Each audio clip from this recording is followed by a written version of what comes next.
Pansit para sa taong laging pinagpapalit. Tara, magluto tayo. Siyempre, sa pagluluto ng pansit, meron tayong mga gulay. Meron tayong repolyo, carrots, bagu beans, at sayote. Una, ginisa ko muna yung bawang at sibuyas. Pag medyo brown na ang ating bawang at sibuyas, isunod na natin ang manok. Gisa natin hanggang sa lumambot ito.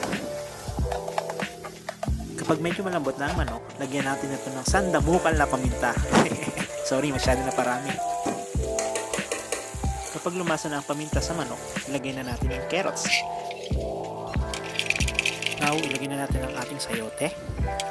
Isunod natin ang bagu beans. Haluin lang natin sa saglit tapos isunod na natin ang ating repolyo. Huwag natin masyadong lambingin para mas masarap pag malutong ang ating gulay. Lagyan natin ng konting toyo upang lumasa at magbigay ito ng alat sa ating pansit. Nagdagdag pala ako ng adobe flakes. Ito yung natira naming ulam kagabi. Kaya sinama ko na sa ating pansit para mas lalong sumarap. Magdadagdag pala tayo ng tubig para magbigay ito ng konting sabaw sa ating gulay. Pag medyo malambot ng ating gulay, set aside natin ito para mamaya. Ito ang ilalagay natin mamaya sa ibabaw ng ating bihon.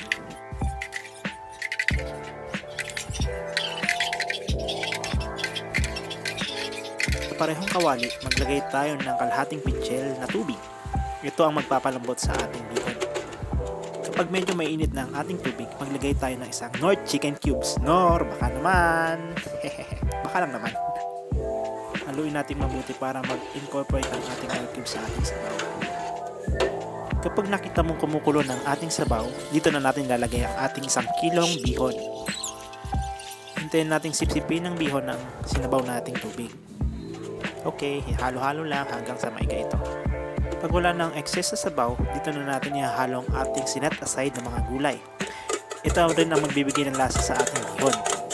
Masarap yan, promise, malutong ang gulay. Halu-haluin lang muna natin para magsama ang lasa ng gulay at ang bihon natin.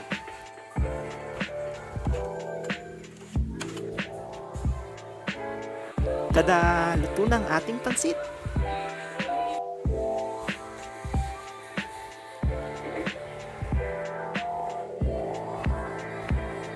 So ayun lang. Thanks for watching. Bye bye guys!